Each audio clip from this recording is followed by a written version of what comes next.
Hoy quiero conversar con ustedes y hacer una lectura sobre esa cátedra de historia de don Mario, que me parece muy fundamental para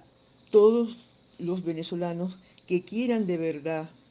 estudiar a fondo, que quieran ahondar en las raíces de nuestra libertad, de nuestro ser de pueblo, de nuestra historia más reciente y que determina nuestra vida democrática y nuestra vida nacional. El 5 de octubre, escribía yo,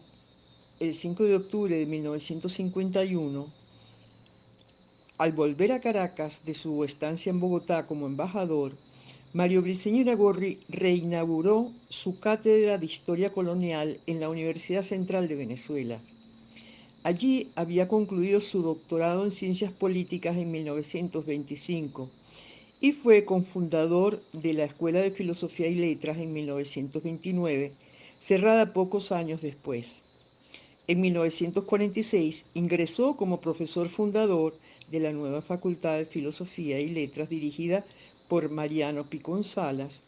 y desde entonces se mantuvo cercano a esa alma mater. Aunque se graduó de abogado en la Universidad de los Andes, la pasión por la historia le acompañó toda su vida. Así lo escribió el doctor Ramón J. Velázquez en la presentación de sus libros Alegría de la Tierra y Patria Arriba, que nos darán una palabra trascendente como pórtico de esta publicación.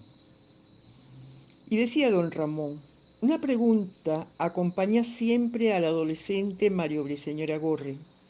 en sus días de colegial y en las tertulias que en su hogar congregaban a sabios y vecinos, empeñados en remontar en sus recuerdos los primeros tiempos de la provincia trujillana. La pregunta del jovencito tenía por objeto recabar datos que le explicaran cómo se integraron españoles y africanos al universo indígena en medio del nuevo paisaje para que naciera la sociedad mestiza. Como esos nuevos núcleos se arraigaron en los distintos territorios dentro de ese universo de asombro que los españoles iban conociendo, los combates con el indígena, la aparición del africano en los territorios tórridos del cacao y el algodón, la relación entre este nuevo mundo y la corona imperial, el crecimiento de una sociedad que se diferencia de Nueva España, Perú y Nueva Granada, pues por carecer del atractivo del oro, la plata y la esmeralda se vio obligada a crecer en el lento cultivo de la tierra.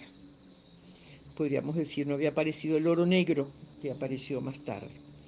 Esa curiosidad, continúa don Ramón, esa curiosidad juvenil, se iba a transformar muy pronto en el disciplinado afán investigativo que le acompañara y distinguiera por el resto de su vida.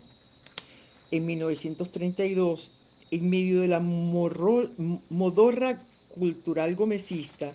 el joven profesor Mario Briceño Iragorri sorprendió a sus colegas de la Universidad de Caracas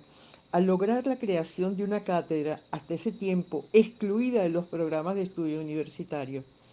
Se trataba de la primera y única cátedra sobre el análisis del proceso histórico venezolano, 1498 y 1930. Él mismo se ofreció a regentarla.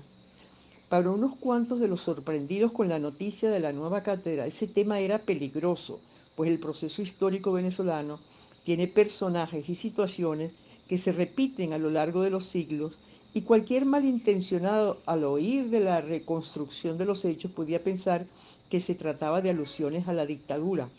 gomecista entre paréntesis. Para otros, examinar esos tiempos y esos primeros siglos de la creación de la nacionalidad venezolana en los, en los siglos XVI, XVII y XVIII era ser partidario de los españoles y enemigo del libertador.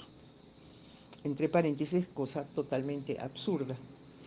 Lo que más le sorprendía era la audacia de Briceño Iragorri de tratar de derribar la muralla de un esquema histórico que se empeñaba en reducir el pasado indígena y el proceso creador de esos siglos a unas pocas páginas nada objetivas y cargadas de adjetivos condenatorios.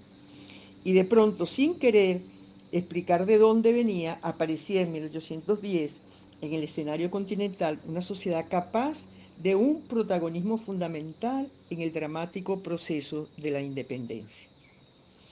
Desde los años de la cátedra de la universidad en 1932 hasta los días finales de su existencia en 1958, Mario Briceño Iragorri, en todos los escenarios en los que le tocó actuar, en las circunstancias personales más distintas, se empeñó en regentar esa cátedra. En el periódico, en sus libros, en la tribuna del Parlamento, en el tiempo de su militancia política, era explicable su insistencia, pues advirtió que en el seno de la sociedad venezolana, en la misma medida en que la conquista de la comodidad petrolera estimulaba la amnesia histórica, crecían los apetitos subalternos y se podía poner en venta a Venezuela. Quería, reclamaba, ordenaba que a los nuevos venezolanos les doliera la patria, les doliera Venezuela, que recordaran las tareas cumplidas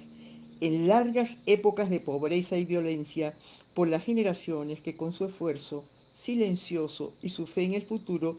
superaron los malos tiempos. Bueno, el texto que los lectores de esa lección inaugural de esa cátedra, que reinauguró la cátedra que don Mario había tenido tiempos atrás, en 1951, le dedicó él esa, esa, ese texto